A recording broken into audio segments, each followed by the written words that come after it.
মানুষের জন্য আমাদের রাজনীতি হওয়া উচিত। আমাদের রাজনীতি মানুষের কল্যাণের জন্য হওয়া উচিত।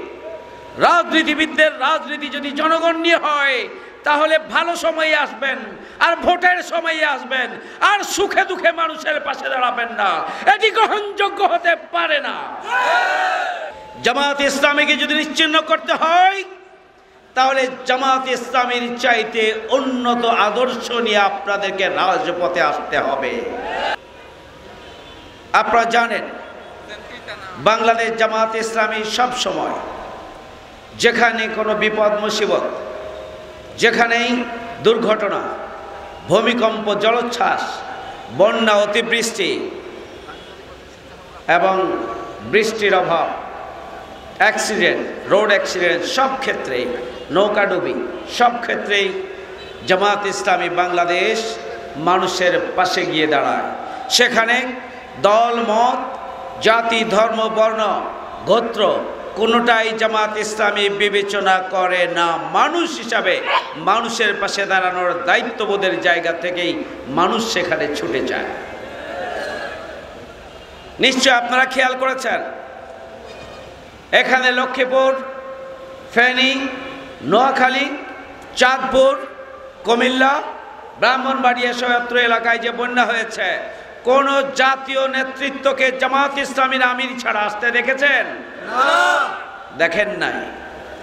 আমাদের জাতীয় নেতৃবৃন্দের দৃষ্টি আকর্ষণ করতে চায়, আমাদের রাজনীতি যদি মানুষের জন্য হয়, আমাদের রাজনীতি যদি 18 কোটি মানুষের কল্যাণের জন্য হয়, আমাদের রাজনীতি যদি মানুষের সুখে দুঃখে মানুষের পাশে দাঁড়ানোর জন্য হয়, তাহলে তারা যখন বিপদে পড়ে, সংকটে পড়ে, যখন বেদনায় হাহাকার করে ওঠে, যখন আকাশ বাতাস ভারী হয়ে ওঠে, তখন কেন আপনারা তাদের কাছে দৌড় দিয়ে গিয়ে তাদেরকে সাহস যোগান না?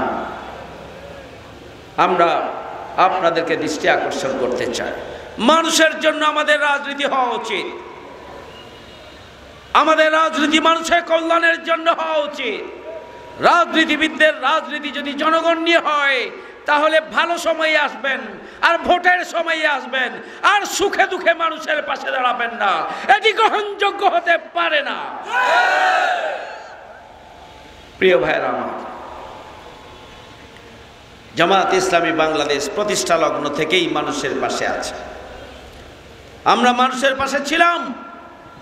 16 বছর আমাদের ওপরে স্টিম রোলার চালানো হয়েছে, আমাদের শীর্ষ নেতৃবৃন্দকে হত্যা করা হয়েছে, 20,000 মামলা দিয়ে আমাদেরকে বাড়ি ছাড়া করা হয়েছে, ঘর ছাড়া করা হয়েছে, আমাদের চাকরি, ব্যবসা বাণিজ্য থেকে আমাদেরকে ঘর দূরে সরিয়ে দেওয়া হয়েছে। লাখো ছাত্র জনতাকে বছরের পর বছর কারাগারে থাকতে হয়েছে। আজকে গতকালকে আমরা নোয়াখালীতে দেখলাম একজন ভাই 10 বছর পরে কারাবরণ করে বের হয়েছে। বছরের পর বছর আমাদের ভাইরা কারাবরণ করেছে। এরপরেও জুলুম, নির্যাতন, নিষ্পেষণের স্টিম রোলার জামাত ইসলামীর কার্যক্রমকে ব্যাহত করতে পারেনি। জামাত ইসলামীর কর্মসূচি, আমাদের উপরে জুলুম চালানো হয়েছে, আমরা ভিন্ন কায়দায় আমাদের কার্যক্রম পরিচালনা করেছি। আপনারা দেখেছেন আমরা সব সময় মানুষের পাশে দাঁড়িয়েছি। প্রিয় ভাইরা আমার,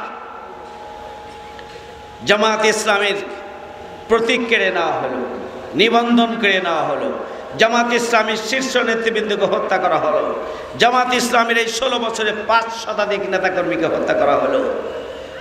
এরপরে জামাত ইসলামীকে নিষিদ্ধ ঘোষণা করা হলো। জামাত ইসলামীকে কি নিশ্চিহ্ন করা সম্ভব হয়েছে? হয় নাই। জুলুম, নির্যাতন, গুম, খুন এইগুলো জামাত ইসলামের প্রশিক্ষণের অংশ। জামাত ইসলামীকে এভাবে নিশ্চিহ্ন করা যায় না। জামাত ইসলামীকে যদি নিশ্চিহ্ন করতে হয় তাহলে জামাত ইসলামীর চাইতে উন্নত আদর্শ নিয়ে আপনাদেরকে রাজপথে আসতে হবে। আমরা জানি আপনাদের কাছে সেই আপনাদের বাক্সে এগুলো নেই। আমরা জানি আপনাদের ঝুলিতে জামাত ইসলামীর চাইতে কোনো গ্রহণযোগ্য আদর্শ নেই। সংগ্রামী ভাই ও বন্ধুগণ, আওয়ামী লীগ একটা অভিশপ্ত দলের নাম। আওয়ামী লীগ একটা জুলুমবাজের দোসর, একটা কুখ্যাত সন্ত্রাসী দলের নাম হচ্ছে আওয়ামী লীগ। শেখ হাসিনা জুলুমবাজ সরকার কায়েম করেছিল। শেখ হাসিনা বাংলাদেশে 18 কোটি জনগণকে হত্যা করে হলেও ক্ষমতার মসনদে জেকে বসার জন্য ষড়যন্ত্র করেছিল, কিন্তু ছাত্র জনতার দুর্বেদ্য আন্দোলন তার সেই ষড়যন্ত্রকে ব্যর্থ করে দিয়েছে। সংগ্রামী ভাইয়েরা আমার, এই আওয়ামী অপশক্তির দোসররা এখনো আমাদের ডানে বামে সামনে পিছনে আমাদের রাষ্ট্র পরিচালনার বিভিন্ন সেক্টরে এই পরাজিত শক্তি এখনো ঘাপটি মেরে আছে। তাদের চক্রান্ত এবং ষড়যন্ত্রের ব্যাপারে আমাদেরকে সজাগ হতে হবে। তাদের যে কোনো চক্রান্ত এবং ষড়যন্ত্রকে ব্যর্থ করে দিতে হবে। আজকে ছাত্র জনতার এই আন্দোলনের অর্জনকে প্রশ্নবিদ্ধ করার জন্য একদল সুবিধাবাদী গোষ্ঠী বহুমুখী কার্যক্রম পরিচালনা করে চলেছে। তারা সন্ত্রাস, তারা চাঁদাবাজি, লুটপাট, অগ্নিসংযোগের মতো ঘটনা ঘটাতে চেয়েছিল। অমুসলিমদের বিভিন্ন উপাসনালয়ে হামলা করে তারা বাংলাদেশের মর্যাদাকে, বাংলাদেশের অর্জনকে ভিন্ন খাতে প্রবাহিত করার জন্য ষড়যন্ত্র করা হয়েছিল। কিন্তু আপনারা খেয়াল করেছেন, আমিরের জামাতের পক্ষ থেকে বারবার নির্দেশনা দেওয়া হয়েছিল প্রতিটি অমুসলিমদের স্থাপনা পাহারা দিতে হবে, উপাসনালয়গুলোকে পাহারা দিতে হবে। আপনারা পাহারা দিয়েছিলেন না? আপনারা পাহারা দিয়েছিলেন। ওই ষড়যন্ত্রকারীদের ষড়যন্ত্র ব্যর্থ হয়ে গিয়েছে। আমরা এখন নতুন করে চক্রান্ত দেখছি। একটার পর একটা চক্রান্তের মাধ্যমে বর্তমান অন্তর্বর্তীকালীন সরকারকে ব্যর্থ করে দেওয়ার জন্য বহুমুখী কার্যক্রম পরিচালনা করা হচ্ছে। নতুন করে খানকায় হামলা করা হচ্ছে, নতুন করে মাজারে হামলা করা হচ্ছে। বাংলাদেশকে গৃহযুদ্ধের দিকে ঠেলে দেওয়ার এক গভীর চক্রান্তে লিপ্ত রয়েছে পরাজিত শক্তি এবং তাদের দোসররা। সুতরাং এদেশের ছাত্র জনতাকে দুর্ভেদ্য প্রাচীর গড়ে তুলে আগামী দিনে এই অর্জনকে নস্যাৎ করার যে কোনো চক্রান্তকে ব্যর্থ করে দিতে হবে। সংগ্রামী ভাইয়ের আমার, আমরা একটি নতুন বাংলাদেশ পেয়েছি। যাদের রক্তের বিনিময়ে আমরা তাদেরকে অভিনন্দন জানাই, আমরা তাদেরকে মোবারকবাদ জানাই, স্যালুট জানাই। যাদের রক্তের বিনিময়ে বাংলাদেশ, আল্লাহ রাব্বুল আলামিন যেন শাহাদাতের মর্যাদা তাদেরকে দান করেন, আমরা দোয়া করেছি। যাদের রক্তের বিনিময়ে বাংলাদেশ, আমরা সরকারের কাছে দাবি জানিয়েছি অবিলম্বে তাদেরকে রাষ্ট্রীয় মর্যাদায় অভিষিক্ত করা হোক। আমরা বলেছি এই সমস্ত পরিবারের প্রতি রাষ্ট্রের অভিভাবকত্বের দায়িত্ব নেওয়ার কার্যক্রম অতি দ্রুত পদক্ষেপ গ্রহণ করার জন্য আমরা আহ্বান জানিয়েছি। গণহত্যাকারীদের বিচার আমরা চেয়েছি আন্তর্জাতিক আদালতে। ইতিমধ্যে তার কার্যক্রম শুরু হয়েছে। বাংলাদেশের অন্তর্বর্তীকালীন সরকার ইতিমধ্যে ট্রাইব্যুনাল পুনর্গঠন করে শেখ হাসিনা সহ তাদের দোষরদের বিচারের কার্যকর পদক্ষেপ গ্রহণ করেছে।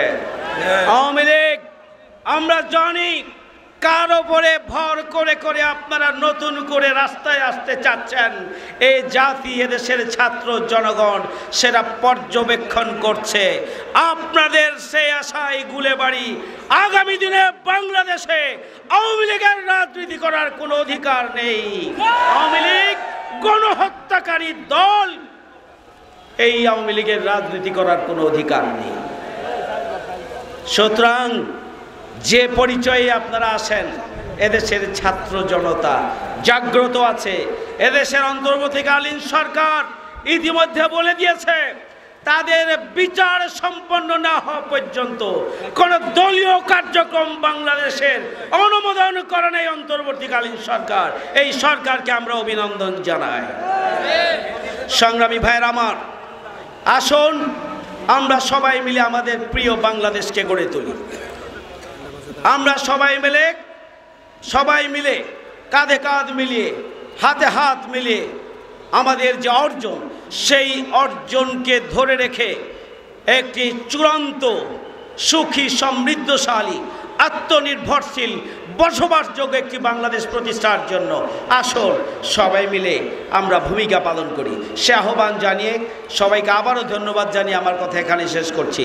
আপনারা ভালো থাকবেন, সুস্থ থাকুন এবং সদা জাগ্রত থাকুন নতুন বাংলাদেশকে এগিয়ে নেওয়ার জন্য। সবাইকে ধন্যবাদ।